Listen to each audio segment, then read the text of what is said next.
መድረሳ በቤቴ መንፈሳዊና ዓለማዊ የትምህርት ቻናል በዛሬው ዕለት ለአንደኛ ክፍል የተዘጋጀ ምዕራፍ 1 አቂዳ የእምነት ጽንሰ ሐሳብ ከሆነው ውስጥ ከአራቱ ትምህርት የመጨረሻውን ትምህርት አራት ስድስቱ የኢማን ምሰሶችን በዛሬው ዕለት እንማራለን። አሰላሙ አለይኩም ወራህመቱላሂ ወበረካቱ። أعوذ بالله من الشيطان الرجيم بسم الله الرحمن الرحيم الحمد لله رب العالمين والصلاة والسلام على رسول الله وعلى آله وصحبه أجمعين. ربي اشرح لي صدري ويسر لي أمري واحلل عقدة من لساني يفقه قولي. إن الحمد لله نحمده ونستعينه ونستغفره ونعوذ بالله من شرور أنفسنا ومن سيئات أعمالنا من يهدي الله فلا مضل له ومن يضلل فلا هادي له وأشهد أن لا إله إلا الله وحده لا شريك له وأشهد أن محمدا عبده ورسوله.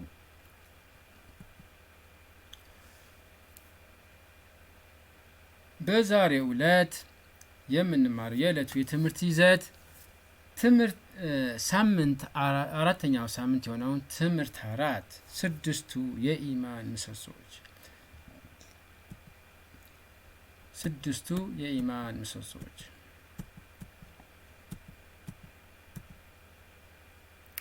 ለአስተማሪ ወይም ለወላጆች የትምህርቱ ዓላማ የእምነት ምሰሶች ወይም የኢማን ምሰሶች ስድስት መሆናቸውን መማር። የመጀመሪያው ዓላማ የኢማን ወይም የእምነት ምሰሶች ስድስት መሆናቸውን መማር። መልካም ስራዎች በራሳቸው ፈላህ ለመሆን ለመዳን ብቻ በቂ እንዳልሆኑ ማወቅ። መልካም ስራ መስራት ብቻ በራሳቸው ፈላህ ለመሆን ወይም ለመዳን ብቻ በቂ እንዳልሆኑ ማወቅ። አንድ ሰው ከአላህ ሱብሓነሁ ወተዓላ ቁጣውና ቅጣቱ የሚያድነው በእውነት በአላህ ሱብሓነሁ ወተዓላ ማመን እና የእስልምናን ሃይማኖት መቀበል ብቻ መሆኑን መገንዘብ። ሙስሊም ያልሆኑ በገሃነም ውስጥ ለዘላለም እንደሚቀጡ መረዳት። ሙስሊም ያልሆኑ የአባቶቻቸውን መንገድ በጭፍን ሲከተሉ፣ ሙስሊም ደግሞ የአላህን ሱብሓነሁ ወተዓላ የነቢያቶችን መንገድ ብቻ የሚከተል መሆኑን መረዳት። ክዶ የሞተን ሰው አላህ ሱብሓነሁ ወተዓላ መቼም እንደማይምር ማወቅ። ምክንያቱም እውነተኛ ፍቅር አጋርን አይቀበልም። እምነት የፍቅር አላህን የመውደድ መግለጫ ነውና፣ ኢማን ማለት የፍቅር ወይም አላህን የመውደድ መግለጫ ነውና፣ ስለዚህ አላህን መውደዳችንን ያው ኢማን ማመን አለብን ማለት ነው በአላህ። ሙስሊም ያልሆኑ አስተያዮች ደግሞ የእስልምናን እውነት እንደሚገነዘቡ ነገር ግን ለድብቅ ዓላማዎች እንደሚክዱት መረዳት።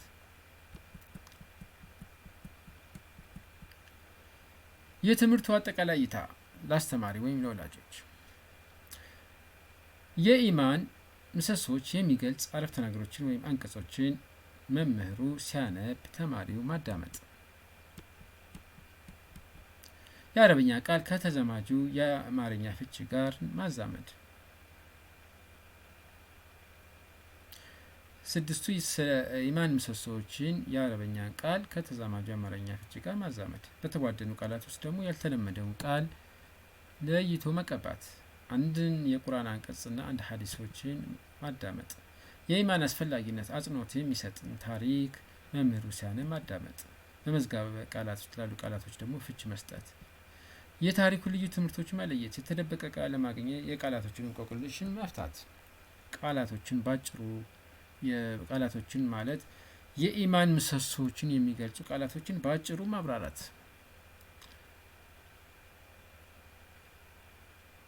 ስለ ኢማን ምሰሶች የሚገልጽን ግጥም መምህሩ ሲያነብ ማዳመጥ። ስለ ኢማን መሰረቶች ወይም ምሰሶች የሚገልጽ ቃላቶችን እንደዚህ በሰንጠረዥ ውስጥ ማንበብና ያው መፈለግ ቃላቶችን መፈለግ።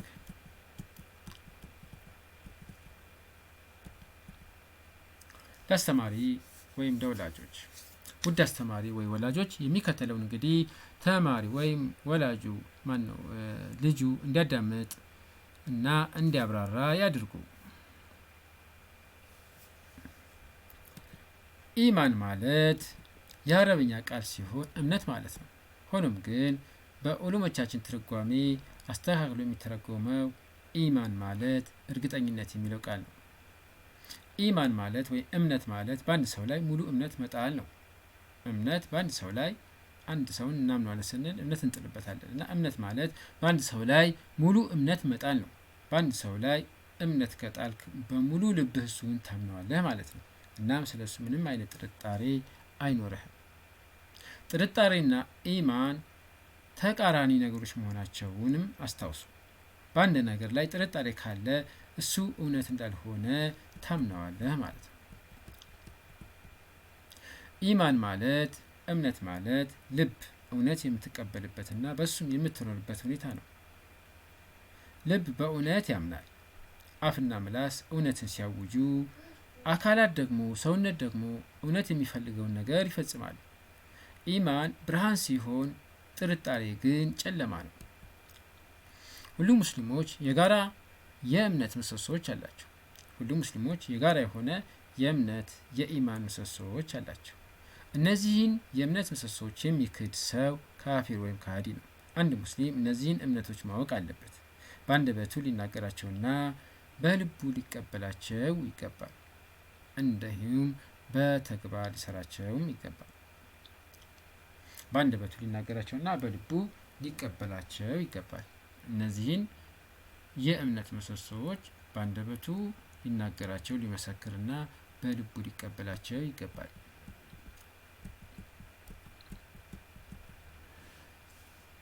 እንግዲህ አንድ ሙስሊም የሚከተሉት መሰረታዊ እምነት አሉት። የሙስሊም መሰረታዊ እምነቶች የሚባሉት በኢማን አልሙፈሰል ወይም የእምነት ሙሉ መግለጫ ውስጥ የእምነት መግለጫ ውስጥ እንደሚከተለው ተዘርዝሯል። አመንቱ ቢላሂ ወመላኢከቲሂ ወኩቱቢሂ ወሩሱሊሂ ወልየውሚል አኺር ወልቀድሪ ኸይሪሂ ወሸሪሂ ሚነላሂ ተዓላ ወባዕሱ ባዕደል መውት። በአላህ ስብሐነ ወተዓላ ማመን፣ በመላእክቱ ማመን፣ በመጻሕፍቱ ማመን፣ በመልእክተኞቹ ማመን፣ በመጨረሻው በፍርድ ቀኑ ማመን፣ በቀዷና ቀድሩ መልካም ሆነ መጥፎ ነገር ከአላህ ስብሐነ ወተዓላ ዘንድ የመጣ ነው ብሎ ማመን፣ እንዲሁም ከሞት በኋላ ሙቶ መቀስቀስ ማመን።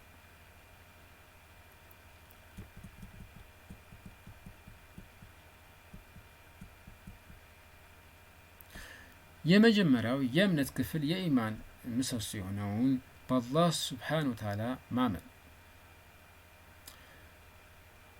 ሁሉም ሙስሊሞች አንድ አምላክ በሆነው አላህ ስብሐነ ወተዓላ ፈጣሪያችንና ረዳታችን ነው ብለው ያምናሉ። ለእርሱ ምንም ተጋሪዎች የሉትም፣ የሚመስለውም ቢጤም የለው።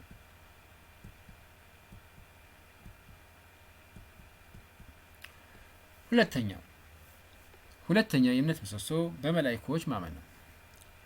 መላእክት የአረበኛው ቃል በነጠላ ቃሉ መላክ ሲሆን ብዙ ቃሉ መላኢካ ነው።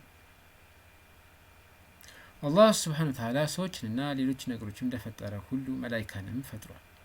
ልናያቸው አንችልም፣ ምክንያቱም የተፈጠሩት ከብርሃን ነውና። ሁሉ ሙስሊሞች አላህ ስብሐነ ወተዓላ እርሱን እንዲያገለግሉትና እንዲያመልኩት ከብርሃን በፈጠራቸው መላኢካ ያምናሉ። ሁሉም ሙስሊሞች በመላኢካ ያምናሉ። መላኢካ የአላህ ስብሐነ ወተዓላ አገልጋዮች ናቸው። በሁሉም ጊዜያት አላህን ስብሐነ ወተዓላ ይታዘዛሉ፣ ትእዛዙን ይፈጽማሉ። ለአላህ ስብሐነ ወተዓላ ፍጹም ታዛዦች ናቸው። አላህን ስብሐነ ወተዓላ ላለመታዘዝ ምንም ስልጣን የላቸውም። መላኢካ አይበሉም፣ አይጠጡም፣ አይተኙም። የመላኢካን ብዛት የሚያውቀው አላህ ስብሐነ ወተዓላ ብቻ ነው። አላህ ስብሐነ ወተዓላ የሰው ልጅ እንዲታዘዘው ስለፈለገ የመላኢካ አለቃ ጅብሪልን ለመሐመድ ሰለላሁ ዐለይሂ ወሰለም ላከ። ጅብሪል ዐለይሂ ሰላም ሰው እንዲያደርግ የተፈለገውን ነገር፣ ሰው ማድረግ ያለበትን ነገር ለመሐመድ ሰለላሁ ዐለይሂ ወሰለም ነገረው። በአላህ ስብሐነ ትእዛዝ ጅብሪል ዐለይሂ ሰላም ለነቢዩ መሐመድ ሰለላሁ ዐለይሂ ወሰለም ወህይ ቁርአንን አመጣ። ይህም የጅብሪል ስራ ነበር። ወህይ ማምጣት የጅብሪል ስራ ነበር። አላህ ስብሐነ ወተዓላ ከነቢዩ መሐመድ ሰለላሁ ዐለይሂ ወሰለም በፊት ለብዙ ነቢያት መላኢካ ጅብሪል ዐለይሂ ሰላምን ልኳል። ብዙ መላኢካዎች አሉ። የተለያዩ መላኢካዎች ልዩ የተለያዩ ተግባራትን ይሰራሉ። መላኢካ ጅብሪልም ዐለይሂ ሰላም ከነርሱ ውስጥ አንዱ ነበር።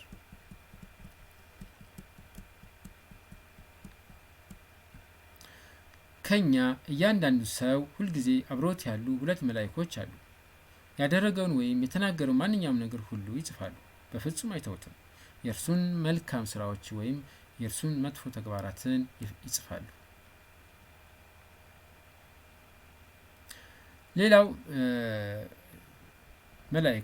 መላእክቶች ሚካኤል፣ ጥቂቶቹ ከመላእክቶች ውስጥ ሚካኤል አለይሂ ሰላም፣ ሱራፌል አለይሂ ሰላም፣ ሬድዋን አለይሂ ሰላም እና ጅብሪል አለይሂ ሰላም ከመላእክቶቹ ውስጥ ጥቂቶች ናቸው። አንድ ሙስሊም በአላህ ሱብሓነሁ ወተዓላ መላእክቶች ሁሉ ያምናል። ሶስተኛው የእምነት ክፍል በመጽሐፍቶች ማመን ነው። አላህ ሱብሓነሁ ወተዓላ የሰው ልጅ እንዲመሩ ነቢያትን ልኳል። አላህ ሱብሓነሁ ወተዓላ በነቢያቶች በኩል ለእኛ መመሪያ ልኳል። ይህ የአላህ ሱብሓነሁ ወተዓላ መመሪያ ወህይ ይባላል። ወህይ የአማርኛ ቃል መለኮታዊ መገለጥ ወይም ራእይ ሲሆን ትርጉሙ አንድን ነገር እንዲገለጥ ወይም እንዲታወቅ ማድረግ ማለት ነው። ወህይ ለሰው የአላህ ሱብሓነሁ ወተዓላ ስጦታ ነው። ይህን ወህይ ለነቢያቶች የሚያመጣው ማን ነው? ወህይን ለነቢያት የሚያመጣው መላኢካ ጅብሪል አለይሂ ሰላም ነበር። እነዚህን የአላህ ሱብሓነሁ ወተዓላ መልእክቶች ነበሩ። እነዚህ ወህዮች የአላህ ምንድን ናቸው? የአላህ ሱብሓነሁ ወተዓላ መልእክቶች ናቸው። እነዚህ መልእክቶች በመጽሐፍ መልክ ተሰብስበዋል። ቁርአን ስለ እነዚህ አራት መጽሐፍቶች ይነግረናል። ለነቢዩ ኢብራሂም አለይሂ ሰላም የተሰጠው ሱሑፍ ይባላል። ለነቢዩ ዳውድ አለይሂ ሰላም ዘቡር፣ ለነቢዩላህ ሙሳ አለይሂ ሰላም ተውራት፣ ለነቢዩላህ ኢሳ አለይሂ ሰላም ኢንጂል ወይም ወንጌል፣ ለነቢዩ መሐመድ ሰለላሁ ዐለይሂ ወሰለም ቁርአን ተሰጥቷል። እነዚህ መጽሐፍቶች በሙሉ ተመሳሳይ የተውሂድ ወይም የአላህን ሱብሓነሁ ወተዓላ አንድነት መልእክት ነበራቸው። ተመሳሳይ መልእክት ነበራቸው። ይህም መልእክት ላኢላሃ ኢላላህ ከአላህ ሱብሓነሁ ወተዓላ በስተቀር አምላክ የለም፣ ከአላህ ሱብሓነሁ ወተዓላ በስተቀር በሐቅ የሚገዙት አምላክ የለም ማለት ነው። ላኢላሃ ኢላላህ። እነዚህ መጽሐፍቶች ታዲያ ምን ሆኑ? ከቁርአን በስተቀር ሌሎቹ መጽሐፍቶች በሙሉ ጠፍተዋል ወይም በሰዎች ተለውጠዋል። ዛሬ የእነዚህ የጠፉት መጽሐፍቶች የመጀመሪያው ቃላቶች አይገኙም። ነገር ግን አላህ ሱብሓነሁ ወተዓላ በተለያዩ ጊዜ እነዚህን እንደላከ እስካሁን እኛ ሙስሊሞች እናምናለን። አሁን ቁርአን ብቻ አለን። ቃላቶቹ ለእኛ ነቢዩ መሐመድ ሰለላሁ ዐለይሂ ወሰለም ልክ እንደመጣው ለነቢዩ መሐመድ ልክ እንደመጣው የመጀመሪያው ናቸው። አላህ ሱብሓነሁ ወተዓላ የመጀመሪያውን ቅርጽ እንዲይዝ ቁርአንን ጠብቆታል። በቁርአን ማመን አንዱ የእምነታችን ክፍል ነው። ቁርአን የመጨረሻውና የመደምደሚያው መለኮታዊ መጽሐፍ ነው። ሌላ መጽሐፍ ከአላህ ሱብሓነሁ ወተዓላ እንደገና ወደፊት አይገለጽም ወይም አይወሃኝም። ሁሉም ሙስሊሞች አላህ ሱብሓነሁ ወተዓላ ለሰው ልጆች የእስልምናን ሃይማኖት ለማስተማር በላካቸው ብዙ መጽሐፍቶች ያምናሉ። የአላህ ሱብሓነሁ ወተዓላ መጽሐፍቶች የወረዱት ለነቢያት ብቻ ነበር። አላህ ሱብሓነሁ ወተዓላ ያወረደው የመጨረሻው መጽሐፍ ቁርአን ነው። አላህ ሱብሓነሁ ወተዓላ ያወረደው የመጨረሻው መጽሐፍ ቁርአን ነው። አራተኛው የኢማን ክፍል በነቢያት ማመን ነው። አላህ ሱብሓነሁ ወተዓላ በተለመደው ሁኔታ ሰውን በቀጥታ አያናግርም። ከኛ እያንዳንዱን ለየብቻ እየጠራ ይህን አድርግ ይህን አታድርግ አይልም። ነገሮችን እንድናድርግ ወይም እንዳናድርግ የሚነግርብን የአላህ መንገድ በመረጣቸው ነቢያቶችና መልእክተኞች ብቻ ነው። አላህ ሱብሓነሁ ወተዓላ መልእክቱን የሚቀበሉ ሰዎችን ይመርጣል። ነቢያቶችን ወይም መልእክቱን የሚቀበሉ ሰዎችን ወይም መልእክተኞችን የሚመርጠው አላህ ራሱ ነው። አላህ ሱብሓነሁ ወተዓላ ይህን መልእክት የሚቀበሉ ሰዎች የአላህ መልእክተኛ ይባላሉ። የአላህ ሱብሓነሁ ወተዓላ መልእክተኞች ወይም ነቢያቶች ይባላሉ። እሱ መልእክቱን ለመልእክተኞች በመላኢካው ጅብሪል በኩል ይልካል። ከዚያ ይህን መልእክት መልእክተኞቹ ለሰዎች ያስተላልፋሉ ማለት ነው። አላህ ስብሓነሁ ወተዓላ በተለያዩ ዘመን ለተለያዩ ህዝቦች ነቢያትና መልእክተኞችን ልኳል። በአላህ ስብሓነሁ ወተዓላ ስም ሰዎችን ያናግሩና ይመሩ ነበር። ሁሉም ሙስሊሞች አላህ ስብሓነሁ ወተዓላ ሰዎችን ወደ ትክክለኛው የእስልምና መንገድ እንዲመሩ በላካቸው ብዙ ነቢያትና መልእክተኞችም ያምናሉ። ስለዚህ ለሁሉም ህዝብ ነብይ ተልኳል። እሱ የላካቸው የነቢያት ብዛት ማንም አያውቅም። ነቢያት ሁሉ ወንድ ነበሩ፣ ከሰዎች ሁሉ የተሻሉም ነበሩ። የመጀመሪያው ነቢይ አደም አለይሂ ሰላም ነበር። የመጨረሻው ነቢይ ደግሞ ነቢዩ መሐመድ ሰለላሁ ዐለይሂ ወሰለም ናቸው።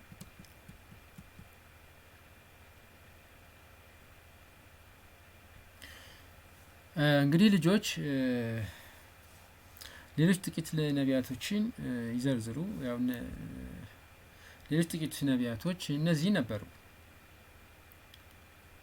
ኑህ አለይሂ ሰላም፣ ነቢዩላህ ኢብራሂም አለይሂ ሰላም፣ ኢስሐቅ አለይሂ ሰላም፣ ኢስማኤል አለይሂ ሰላም፣ ያዕቁብ አለይሂ ሰላም፣ ዩሱፍ፣ ነቢዩላህ ዩሱፍ አለይሂ ሰላም፣ ሙሳ አለይሂ ሰላም፣ ሐሩን አለይሂ ሰላም፣ ዳውድ አለይሂ ሰላም፣ ያህያ አለይሂ ሰላም፣ ኢሳ አለይሂ ሰላም፣ ነቢዩ መሐመድ ሰለላሁ ዐለይሂ ወሰለም እነዚህ ናቸው። ጥቂቶቹ እነዚህ ነበሩ። ሌሎችን እንግዲህ ይዘርዝሩ። መልሱን ላስተማሪው ወይም ለወላጁ ይናገሩ።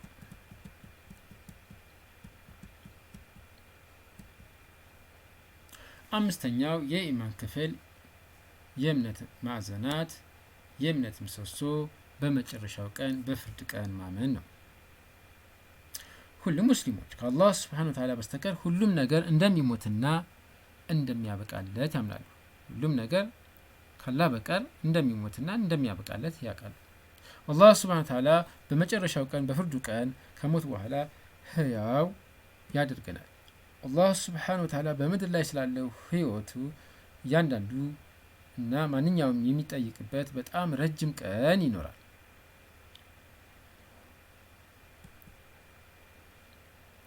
አላህ ስብሓነሁ ወተዓላ እንደ ተግባራችን፣ እንደ ስራችን እና እንደ ባህላችን ይፈርድብናል። መልካም የሰሩ ይሸለማሉ፣ መጥፎ የሰሩ ኃጢአት የሰሩ ደግሞ ይቀጣሉ። ስድስተኛው የእምነት ክፍል በቀዷና ቀድር ወይም ከሞት በኋላ ህይወት አለ ብሎ ማመን ነው። ሁሉም ሙስሊሞች አላህ ስብሓነሁ ወተዓላ ሁሉን ቻይ መሆኑን፣ ሁሉን ነገር እንደሚቆጣጠር ያምናሉ። ሁሉም ነገር የሚሆነው በአላህ ስብሓነሁ ወተዓላ ፍቃድ ብቻና እውቀት ብቻ ነው። በዱንያ ላይ የሚፈጸሙ መልካም ሆነ መጥፎ ነገር ሁሉ የአላህ ስብሓነሁ ወተዓላ ፈተና ነው። ማንኛውም ነገር በዱንያ ላይ የሚፈጸም ነገር መልካም ሆነ መጥፎ ሁሉ ፈተና ነው፣ የአላህ ፈተና ነው። ስለዚህ ሁሉም ሙስሊሞች ከሞት በኋላ የሚኖር ህይወት እንዳለ ያምናሉ። ሁሉም ሙስሊሞች ከሞት በኋላ ህይወት እንዳለ ያምናሉ። አማኞች ማንም ሊገምቱ ከሚችለው በላይ በሚያምር በጀነት ለዘላለም ይኖራሉ።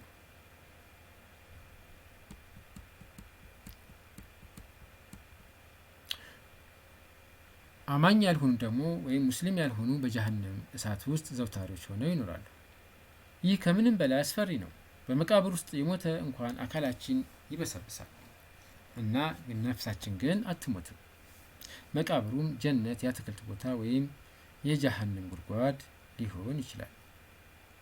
እንግዲህ መቃብር ጀነት ሊሆን ይችላል፣ ወይም ደግሞ ጀሃነም፣ ወይም ደግሞ ጀነት የአትክልት ቦታ ሊሆን ይችላል፣ ወይም ደግሞ የጀሃነም ጉድጓድ ሊሆን ይችላል ማለት ነው።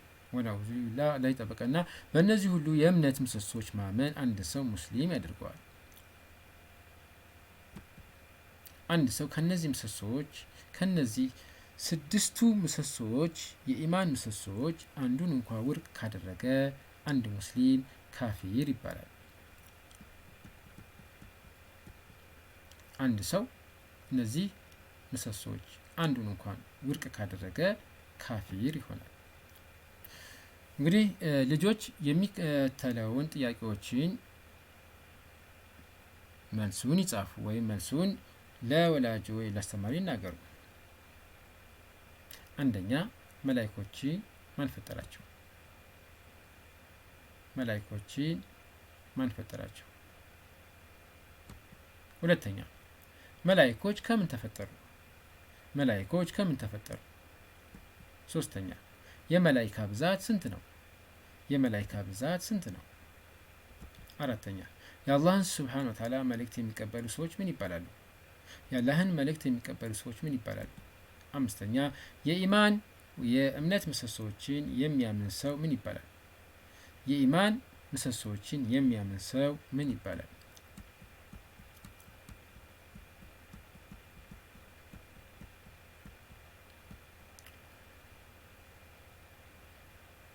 ኦኬ ቀጣዩ መልመጃ ልጆች የአረበኛውን የሚከተለውን የአረበኛውን ቃል ከተዘማጁ የአማርኛ ፍቺ ጋር መስመር በመሳል ያዛምዱ። መጻሕፍት፣ አላህ፣ በመጨረሻው ቀን፣ መላኢካዎች፣ ቀድር፣ መልእክተኞች የሚለውን ቃላት ያዛምዱ። መስመር በማስመር ያዛምዱ።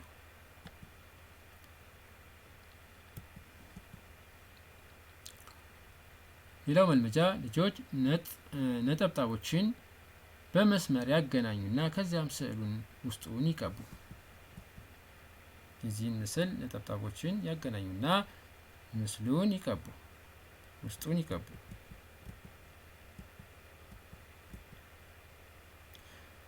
ሌላው ልጆች ከታች ያሉትን አራት የቃላት ቡድኖች በጥንቃቄ ይመልከቱ። ከአራቱ አንዱ የተለየውን ያልተለመደውን በከለር ይቀቡ። የመጀመሪያው ጥያቄ 1 ኢማን እምነት፣ ሃይማኖት፣ ካፊር። ከዚህ ውስጥ እንግዲህ የተለየውን ያልተለመደውን ቃል በከለር ይቀቡ። ኢማን እምነት፣ ሃይማኖት፣ ካፊር። ሁለተኛ አላህ አንድ ፈጣሪ አጋር። አላህ አንድ ፈጣሪ አጋር። ከነዚህ ውስጥ እንግዲህ የተለየውን ይቀቡ። ሶስተኛ ኃጢአት መላኢካ ብርሃን ታዛዥ። ሶስተኛ ኃጢአት መላኢካ ብርሃን ታዛዥ። አራተኛ ፍትህ ረጅም ነው ኢፍትሃዊ የመጨረሻ ቀን። አራተኛ ፍትህ ረጅም ነው ኢፍትሃዊ የመጨረሻ ቀን። ከነዚህ ውስጥ እንግዲህ ያልተለመደውን ቃላት በመለየት ውስጡን ይቀቡ። አምስተኛ ሙሐመድ ነቢያት ምርጥ ክፉ። አምስተኛ ሙሐመድ ነቢያት ምርጥ ክፉ። ስድስተኛ አላህ ቀድር ድንገተኛ በቁጥጥር ውስጥ። አላህ ቀድር ድንገተኛ በቁጥጥር ውስጥ። ሰባተኛ ጀነት ዘላለም ህያው ምንም ነገር። ሰባተኛ ጀነት ዘላለም ህያው ምንም ነገር።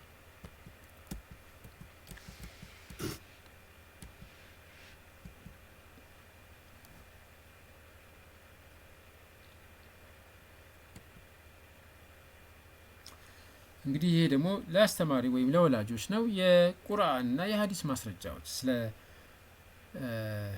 የኢማን ማዕዘናት የሚገልጹ የቁርአንና የሀዲስ ማስረጃዎች።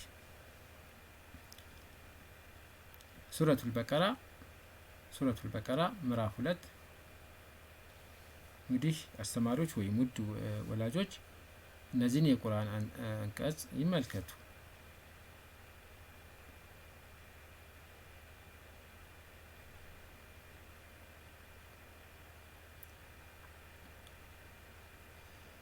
እንግዲህ ሱረቱል በቀራ ምዕራፍ 2 አያ 285 ሁሉም በአላህ በመላእክቱም በመጻሕፍቱም በመልእክተኞቹም ከመልእክተኞቹ በአንድ መካከል አንለይም የሚሉ ሲሆኑ አመኑ ይለናል። ሰማን ታዘዝንም፣ ጌታችን ሆይ ምሕረትን እንሻለን፣ መመለሻም ወደ አንተ ብቻ ነው አሉ ይለናል አላህ ሱብሓነሁ ወተዓላ።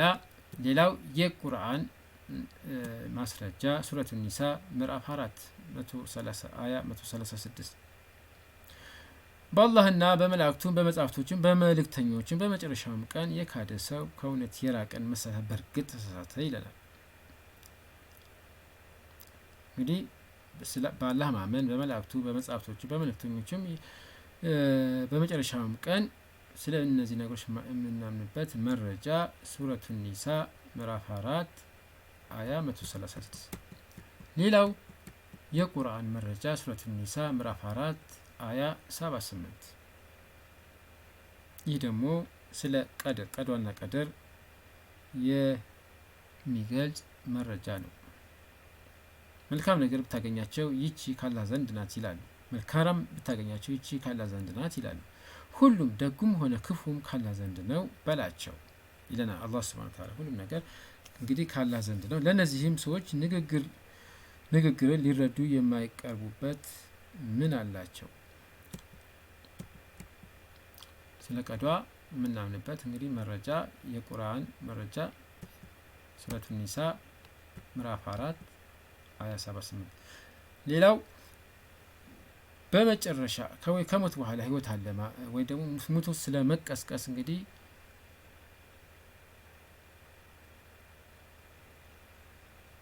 የምናምነው በአላህ ሱብሓነሁ ወተዓላ በሱረቱ ኒሳ ምዕራፍ 4 አያ 87 ስለነገረን ነው። አላህ ከእርሱ በስተቀር አምላክ የለም፣ ወደ ትንሣኤ ቀን በእርሱ ጥርጥር የሌለበት ሲሆን በእርግጥ ይሰበስቧቸው፣ በንግግርም ከአላህ ይበልጥ እውነተኛ ማን ነው አለ። በንግግርም ከአላህ ይበልጥ እውነተኛ ማን ነው አለ። ስለዚህ ትንሣኤ እንዳለ፣ ሙቶ መቀስቀስ በኋላ ህይወት እንዳለ፣ ማን ነው ከሞት በኋላ ህይወት እንዳለ፣ ትንሣኤ እንዳለ አላህ ሱብሓነሁ ወተዓላ በቁርአኑ ይነግረናል። ሌላው የቁርአን መረጃ ሱረቱል አልጋሺያ ምዕራፍ 45 አያ 26 አላህ ሱብሓነሁ ወተዓላ ሕያው ያደርጋቸዋል፣ ከዚያም ይገላቸዋል፣ ከዚያም ወደ ትንሣኤ ቀን ይሰበስባቸዋል፣ በእርሱ ጥርጥር የለበትም፣ ግን አብዛኞቹ ሰዎች አያውቅም በላቸው ይለናል። ሌላው ስለ ውዱ ነቢያችን ስለ መሐመድ ሰለላሁ ዐለይሂ ወሰለም እንዲህ ብለዋል።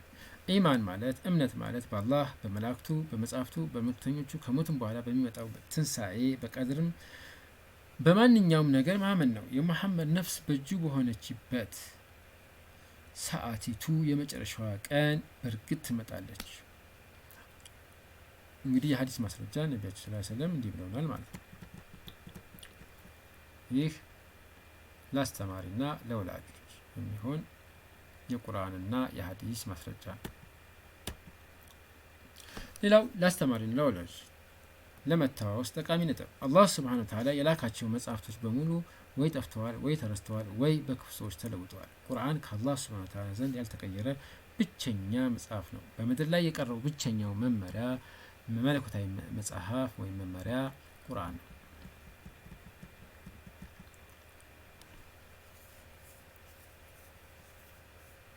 ለአስተማሪ ወይም ወላጆች ውድ አስተማሪ ወይም ወላጆች ከዚህ በታች ያለውን እንግዲህ ታሪክ ለተማሪ ወይ ለልጁ ያንብቡለትና እንዲያዳምጥ ያድርጉ።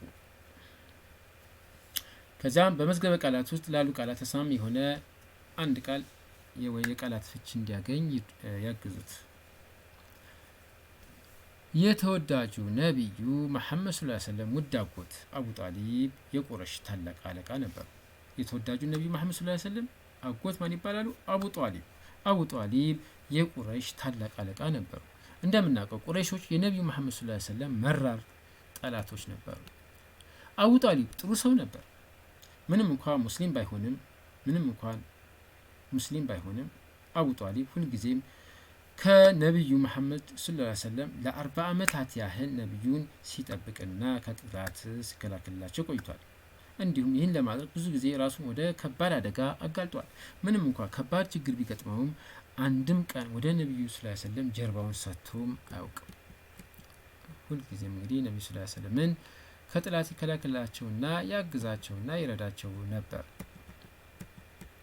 አቡ ጣሊብ ነቢዩ መሐመድ ሰለላሁ ዐለይሂ ወሰለም አጎታቸውን በጣም ይወዱም ነበር። እናም ለአጎታቸው ሻሃዳ ከማወጅና እስልምና እንዲቀበሉ ከመመኘት ሌላ ምንም አይመኝም ነበር። ነቢዩ ሰለላሁ ዐለይሂ ወሰለም አጎታቸውን ውድ አጎቴ ሆይ ከአላህ ሱብሓነሁ ወተዓላ በስተቀር ሌላ አምላክ እንደሌለና እኔ የእሱ መልእክተኛ መሆኔን እመን ብለው በተማጸኑ ቁጥር አቡ ጣሊብ የወንድሙ ልጅ ፈገግ ብለው በለስላሳነት እንዲናገሩ ነበር። ግን ታውቃለህ፣ የአባቶችን ሃይማኖት መልቀቅ አልችልም። እናም አቡ ጣሊብ በህይወት ዘመናቸው ሁሉ አባቱና አያታቸው የሚያመልኳቸውን ጣዖታት እንዲሁም አባቶቻቸውን ጭምር ያመልኩ ነበር። ነገር ግን ነቢዩ መሐመድ ሰለላሁ ዐለይሂ ወሰለም በጣም የሚፈሩበት ቀን መጣ።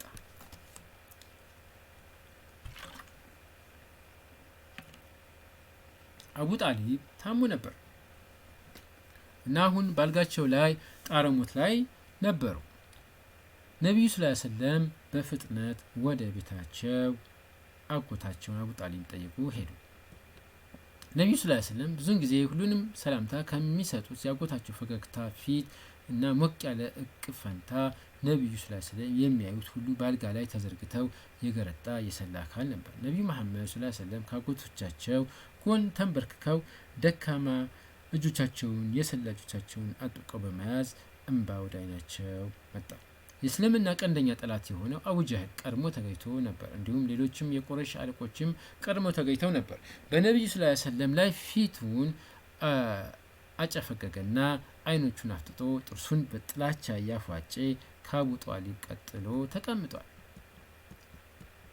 አቡ ጀህል እና ነቢዩ ሰለላሁ ዐለይሂ ወሰለም ትኩረት አልሰጡትም እና በለዘብታ ድምፅ አጎታቸውን ለመጨረሻ ጊዜ ተማጸኑ። የኔ ተወዳጅ በጣም ውድ አጎቴ ሆይ እባክህ ከአላህ ሱብሓነሁ ወተዓላ በስተቀር ሌላ አምላክ እንደሌለ አስታውቅና ትድናለህ። ብዙም ሳይቆይ ነቢዩ ሰለላሁ ዐለይሂ ወሰለም እነዚህን ቃላት ተናግረው ነበር። ሆኖም ግን አቡ ጀህል በማጉረምረም ጮኸ። እንዲህ ጮኸ፣ አቡ ጣሊብ ሆይ አንተ በፈሪነት ከአባትህ ሃይማኖት ልትርቅ ነው? ሞትን እንዲሁ ትፈራለህን? የአቡ ጣሊብ ደካማ አይኖች ወደ ወንድማቸው ልጅ ወደ ነቢዩ መሐመድ ሰለላሁ ዐለይሂ ወሰለም ደጋግመው ይማጸኑ ነበር። ነቢዩ ሰለላሁ ዐለይሂ ወሰለም በተናገሩ ቁጥር አቡ ጀህል ሽማግሌውን አለቃ ንግግራቸውን በማቋረጥ ከአባቱ ሃይማኖት የሚርቅ ፈሪ ነህን? በማለት ይጎተጉታቸው ነበር። አቡ ጀህል ሽማግሌውን አለቃ አቡ ጧሊብ እስልምናን ከተቀበሉ ብዙዎቹ የመካ አዳዲስ ሰዎች እሱን ተከትለው እስልምናን እንደሚቀበሉ ያውቅ ነበር። ይህንም መከላከል ነበረበት።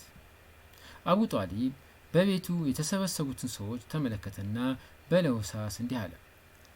አቡ ጧሊብ የሙሐመድ ሃይማኖት ከእምነት ሁሉ በላጭ እንደሆነ አውቃለሁ። ነገር ግን በአባቴ አብዱል ሙጦሊብ መንገድ እቆያለሁ። እናም አቡ ጧሊብ እስልምናን አልቀበልም በማለት የመጨረሻውን ትንፋሽ ተነፈሰ።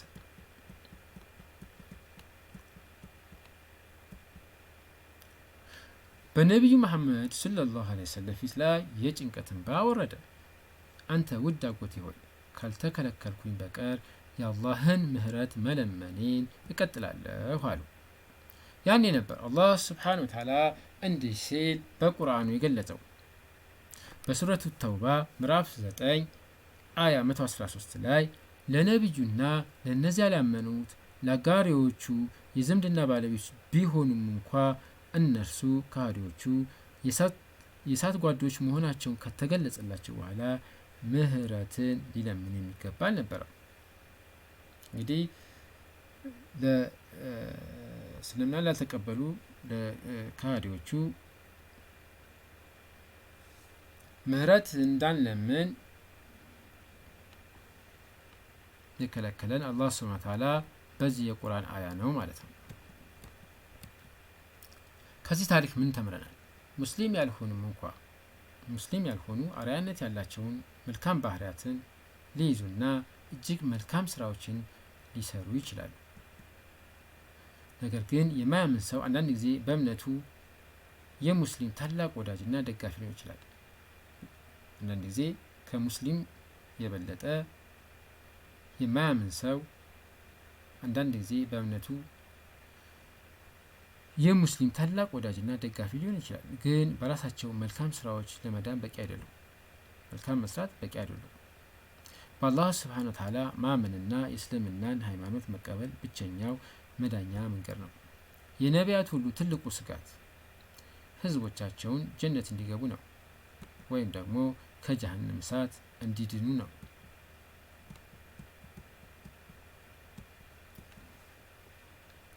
ሙስሊም ያልሆኑ የአባቶቻቸውን መንገድ በጭፍን ይከተላሉ። አንድ ሙስሊም ግን የአላህን ሱብሓነሁ ወተዓላ የነቢያቶች መንገድ ብቻ ነው የሚከተለው። እውነተኛ ሙስሊሞች ለመጨረሻው ዓለም የሰዎች ሁኔታ ያሳስባቸዋል። ሰዎች የመጨረሻው የህይወት እስትንፋሳቸው እንኳን ሳይቀር እስልምና እንዲቀበሉ ለማሳመን ሁልጊዜ መጣርና መሞከር አለብን። ሰዎችን ወደ እስልምና ለመጥራት የምታደርገውን ጥረት በፍጹም አትተው።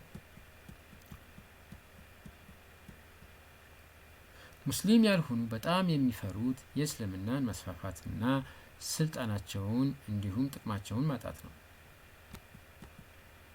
ሙስሊም ያልሆኑ አስተዋይ ሰዎች የእስልምናን እውነት ይገነዘባሉ፣ ነገር ግን ለስውር ዓላማ ወይም ደግሞ በጥቅም ምክንያት ይክዳሉ። እነዚያ ከሃዲ ሆነው ደግሞ መጸለይ አይፈቀድም። አላህ ሱብሓነሁ ወተዓላ ከሃዲ ሆኖ የሞተን ሰው በፍጹም አይምርም። ምክንያቱም እውነተኛ ፍቅር አጋርን ወይም ሸሪካን ስለማይቀበል ነው። ፍቅር አጋርን ወይም ሸሪካን ስለማይቀበል ነው። እምነት ወይም ደግሞ ኢማን ደግሞ የፍቅር መግለጫ ነው። ኢማን የፍቅር መግለጫ ነው፣ ወይም ደግሞ አላህን መውደዳችን ማመን ነው። ማመን ማለት ደግሞ የፍቅራችን መግለጫችን ነው ማለት ነው። ካላመንን ግን የእሱ ተቃራኒ ነን ማለት ነው።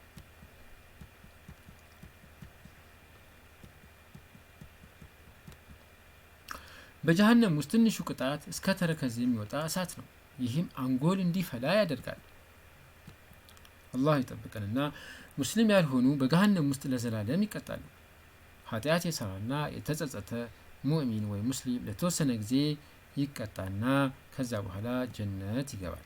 አንድ ሰው ከአላህ ቁጣና ቅጣቱ የሚያድነው እውነተኛ በሆነው በአላህ ላይ እውነተኛ እምነትና እስልምና ሃይማኖት ሲቀበል ብቻ ነው። እንግዲህ ልጆች ከዚህ በታች ያለውን ሰንጠረዥ ውስጥ ለሚከተሉ ጥያቄዎች መልሶችን ይጻፉ። ከዚህ በታች ሰንጠረዥ ውስጥ ያለውን ቃላቶችን እንግዲህ በማየት ለሚከተሉ ጥያቄዎች መልሶችን ይጻፉ።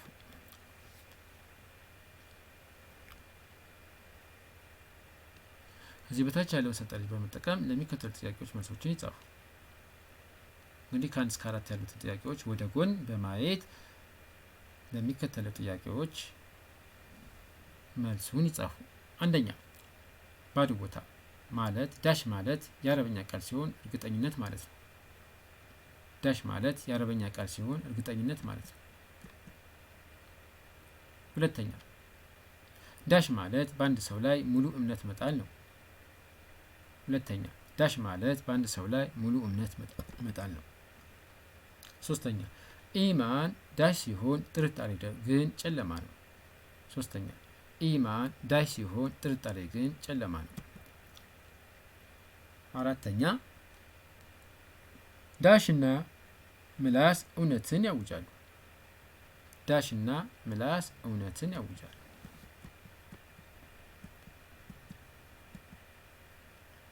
አምስተኛ፣ አንድ ሙስሊም በፍርዱ ዳሽ እምነት አለው። አንድ ሙስሊም በፍርዱ ዳሽ እምነት አለው። ስድስተኛ፣ ዳሽና ኢማን ተቃራኒ ነገሮች ናቸው። ዳሽና ኢማን ተቃራኒ ነገሮች ናቸው። ሰባተኛ፣ በዱንያ ላይ የሚፈጸመው መልካምና መጥፎ ነገር ሁሉ ዳሽ ነው። በዱንያ ላይ የሚፈጸመው መልካምና መጥፎ ነገር ሁሉ ዳሽ ነው። ስምንተኛ፣ ዳሽ ደግሞ እውነት የሚፈልገውን ይፈጽማሉ። ዳሽ ደግሞ እውነት የሚፈልገውን ይፈጽማሉ። እንግዲህ ሌላው መልመጃ ከታች ያለውን አረፍተ ነገር ለማጠናቀቅ የሚያስፈልገውን የተደበቀ ቃል ለማግኘት ስዕሎችን ይጠቀሙ። ስዕሎችን በመጠቀም በተሰጠው ሳጥን ውስጥ የስዕሎችን ስም ይጻፉ። ስዕሎቹን የሚገልጹትን ቃላት ይጻፉ።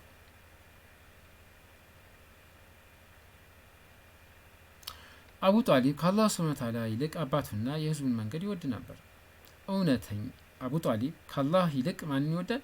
አባቱንና የህዝቡን መንገድ ይወድ ነበር አቡ ጣሊብ። እና ስለዚህ እውነተኛ እምነት ወደ ልብ የሚገባ ብቸኛው መንገድ የሌሎች ነገሮች ሁሉ ፍቅር በመጀመሪያ ስናስወግድ፣ ከዚያ በኋላ ብቻ ዳሽ ወደ ልብ ውስጥ ይገባል። ከዚያ በኋላ ወደ ልብ ውስጥ ዳሽ ይገባል።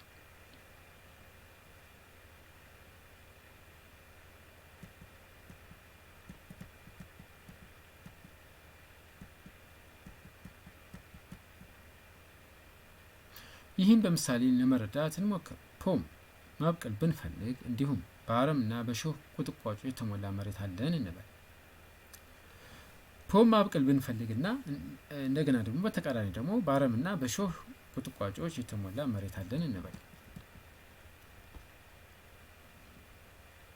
አሁን በምድር ውስጥ የሚገኙት የፖም ዘሮች በመጀመሪያ ሁሉንም አረሞች ሳናስወግድ ከተከል ከሱ ምንም ጥሩ የሆነ የፖም ዛፎችን ልናገኝ አንችልም፣ ወይም ደግሞ ተስፋ ልናደርግ አንችልም። ምክንያቱም አረሞቹ ትንንሾቹን የፖም ዘሮች እና ጥቃቅን ቡቃያዎቻቸው አንቆ ይገለዋል። ታዲያ ምን ማድረግ አለብን? የፖም ፍሬዎችን ከመትከላችን በፊት በመጀመሪያ አረሙንና እሾህ ቁጥቋጦዎችን ማጽዳት እንዲሁም አፈሩን ማዘጋጀት አለብን። ከዚያ በኋላ ብቻ ጥሩና ጠንካራ የሆነ ዛፎች እንዲያብቡ እንዲሁም ጣፋጭና ጭማቂ ያለው ፖም እንዲበቅል መጠበቅ እንችላለን። አሁን ደግሞ መሬቱን ከሰው ልብ ጋር እናወዳድር።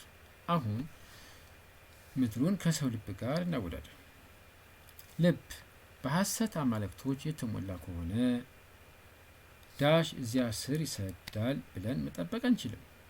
ስለዚህ ከማንኛውም ሌላ አምልኮ ጣዖት ይሁን ወይም ለሀብት ወይም ደግሞ ለልጅ ወይም ለሌላ ነገር ያለን ፍቅር መጽዳት አለበት።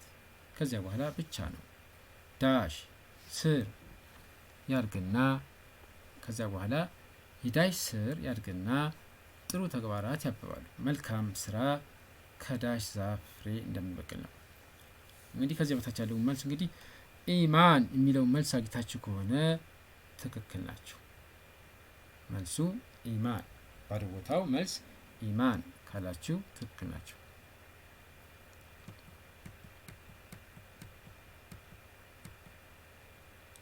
ልጆች የሚከተለውን አረፍተ ነገሮችን ያሟሉ። አንደኛ፣ ይህ የአላህ ሱብሓነሁ ወተዓላ መመሪያ ዳሽ ይባላል። ይህ የአላህ ሱብሓነሁ ወተዓላ መመሪያ ዳሽ ይባላል። ሁለተኛ፣ ለአላህ ሱብሓነሁ ወተዓላ ነቢያቶች ወህይ የሚያመጣው መላኢካ ዳሽ ነበር። ለአላህ ሱብሓነሁ ወተዓላ ለነቢያቶች ወህይን የሚያመጣው መላኢካ ዳሽ ነበር። ሶስተኛ፣ ለነቢዩ መሐመድ የተሰጠው ዳሽ ነበር። አራተኛ፣ ከቁርአን በስተቀር ሌሎች መጽሐፍቶች በሙሉ በሰዎች ዳሽ ሆነዋል።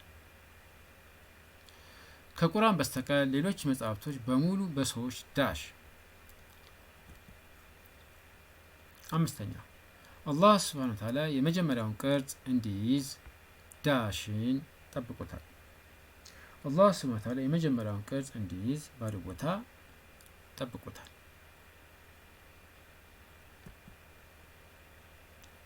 ስድስተኛ፣ አላህ ሱብሓነሁ ወተዓላ በተለያዩ ዘመን ለተለያዩ ህዝቦች ዳሽ ልኳል።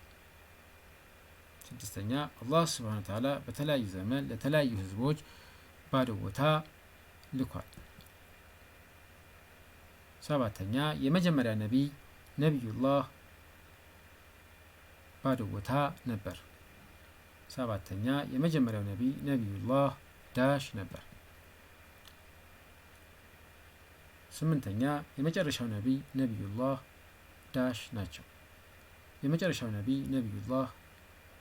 ዳሽ ናቸው።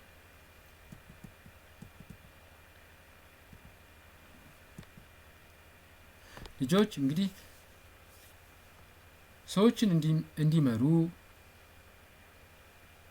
አላህ ሱብሓነሁ ወተዓላ ከመረጣቸው ነቢያቶች ጥቂቶችን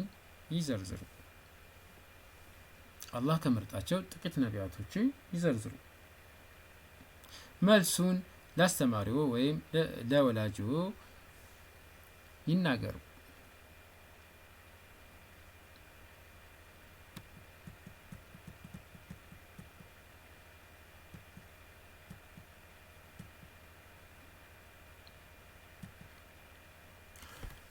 ሌላው ልጆች ለመዝናናት የሚከተለውን ምስል ይሳሉና ጽሑፉን በማመሳሰል ይቀቡ። እነዚህን እንግዲህ ምስሉን ይሳሉና ሁለቱን ምስሎች ይሳሉና ጽሁፉን አመሳስላችሁ ቀቡ፣ ውስጡን ይቀቡ።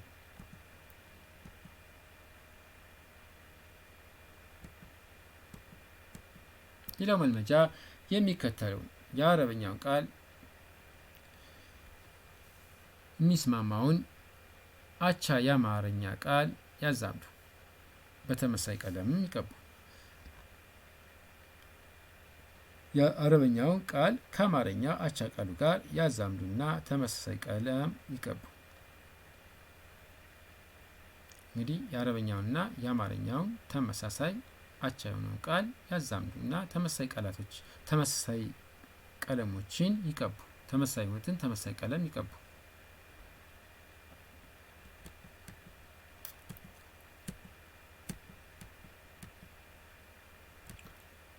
ሌላው መልመጃ በሚከተለው የእምነት ምሰሶዎች ላይ ባጭሩ ያብራሩ። የሚከተሉትን መሰረታዊ የእምነት ማዕዘናትን ባጭሩ ያብራሩ። መልሱን ለወላጅዎ ወይም ለአስተማሪዎ ይናገሩ። አንደኛ፣ በአላህ ሱብሓነሁ ወተዓላ ማመን፣ በመላእክት ማመን፣ በመጽሐፍት ማመን፣ በነቢያት ማመን፣ በመጨረሻው ቀን ማመን፣ በቀዷና ቀደር እንዲሁም ከሞት በኋላ ህይወት አለ ብሎ ማመን። እነዚህን ለወላጆ ያብራሩ። ሌላው መልመጃ የሚከተለውን የአረብኛ ቃል ትርጉሙን ይጻፉና ውስጡን በከለር ይቀቡ። ኢማን አላችሁ፣ ይህን ቃል ውስጡን በቀለም ይቀቡ።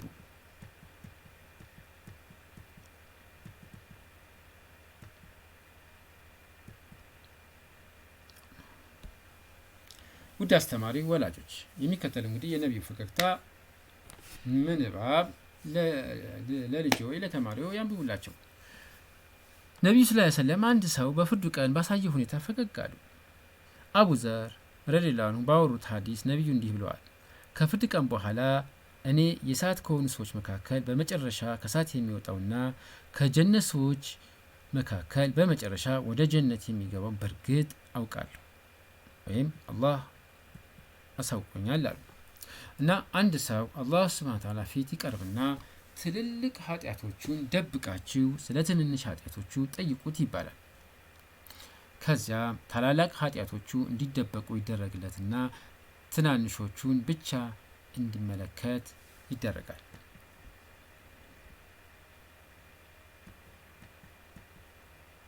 ከዚያ ይህን ኃጢአት በእነዚህ ቀናት ፈጽመሃል፣ በእነዚህ ሰዓት፣ በእነዚህ ደቂቃ፣ በእነዚህ ሰከንድ ፈጽመሃል ተብሎ ሲነገረው እርሱም ያለምንም ማንገራገር ያምናል። በዚህ ጊዜ ታላላቅ ኃጢአቱ እንዳይገለጡበት ይፈራል። ከዚያም እነዚህ ታላላቅ ኃጢአቶች በመልካም ምንዳ ቀይሩለት ይባላል። በዚህ ጊዜ ሰውየው እንዲህ ይላል፣ እኔ አሁን የማላያቸው ብዙ የሰሯቸው ታላላቅ ኃጢአቶች አሉኝ ይላል። አቡ ዘር ረዲየላሁ ዐንሁ እንዲህ ይላል፣ ነቢዩ ሰለላሁ ዐለይሂ ወሰለም ይህን ሲናገሩ የክራንቻ ጥርሶቻቸው እስኪታዩ ድረስ ፈገግ አሉ። ሙስሊም ዘግበውታል።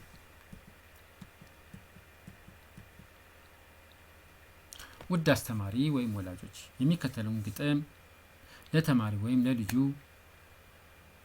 ያንብቡለትና እንዲያብራራ ያድርጉ።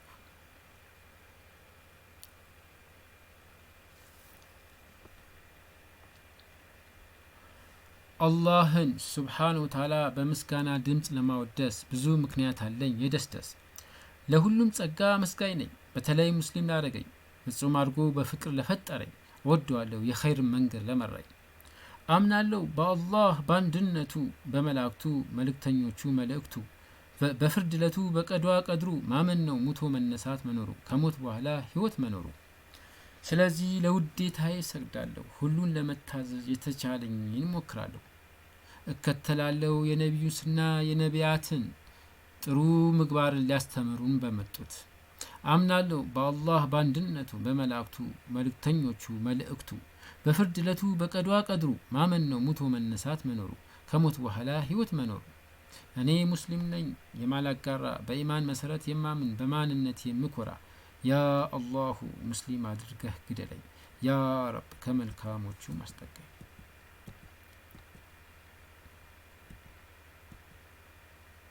ሌላው መልመጃ ልጆች ከታች ያሉትን ቃላትን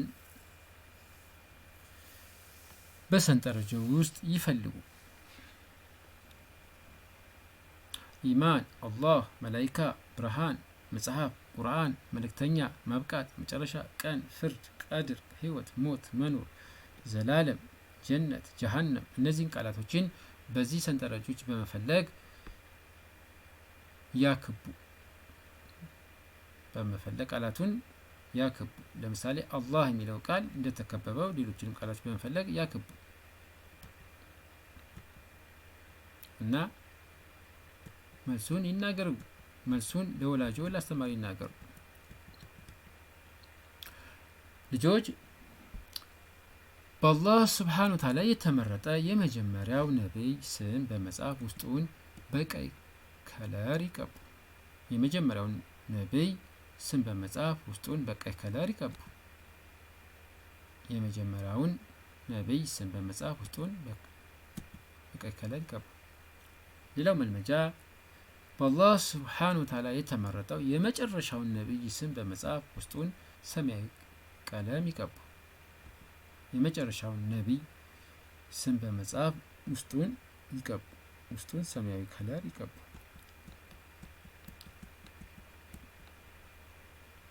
ማጠቃለያ ውድ ወላጆች በዚህ ትምህርት እንግዲህ የልጁን አፈጻጸም እንዴት ይገመግሙታል? ኢማንና ስድስቱን የኢማን ምሰሶችን የሚገልጽ አረፍተ ነገሮችን ወይም አንቀጾችን አንብቧል። ስለ ኢማን ምሰሶች የሚገልጽ የአረበኛ ቃል ከተዛማጁ የአማርኛ ፍቺ ጋር አዛምዷል። አራት ሆነው በተቧደኑ ቃላት ውስጥ ያልተለመደውን ቃል ቀብቷል። አንድ የቁርአን አንቀጽና አንድ ሐዲስን ተምሯል። የኢማን አስፈላጊነት አጽንኦት የሚሰጥ አጭር ታሪክን አዳምጧል። በመዝገበ ቃላት ውስጥ ላሉ ቃላት ፍች ሰጥቷል። የታሪኩን ልዩ ትምህርቶችን ለይቷል። የተደበቀ ቃል ለማግኘት የቃላቱን እንቆቅልሽ ፈቷል። ስለ ኢማን የሚገልጹ ቃላቶችን በአጭሩ አብራርቷል። ስለ እምነት ማዕዘናት የሚገልጹ ቃላቶችን በአጭሩ አብራርቷል። ስለ ኢማን መሰረቶች የሚገልጽ ግጥምን አዳምጧል። ወይም ደግሞ ስለ ኢማን ስለ እምነት መሰረት የሚገልጹ ቃላቶችን በሰንጠረዦች ፈልጓል። እነዚህ እንግዲህ በትክክል ተማሪው ልጆ በትክክል ከሰራ ልክ ማርኪስቱ፣ ካልሰራ ደግሞ ኤክስ በማድረግ ልጆውን አፈጻጸሙን ይገምግሙት። እንዲሁም ውድ መምህር በዚህ ትምህርት ውስጥ የተማሪውን አፈጻጸም እንዴት ይገመግሙታል? የተማሪውን አፈጻጸም እንግዲህ ሙሉ በሙሉ በትክክል ካከናወነ ከፈጸመ 5፣ ከዛ ካነሰ 4፣ 3፣ 2 እያደረጉ የተማሪውን ውጤት ይጻፉ። ወአኺሩ ዳዕዋና አኒል ሐምዱሊላሂ ረቢል ዓለሚን። ስላዳመጣችሁኝ አመሰግናለሁ። አሰላሙ አለይኩም ወራህመቱላሂ ወበረካቱ።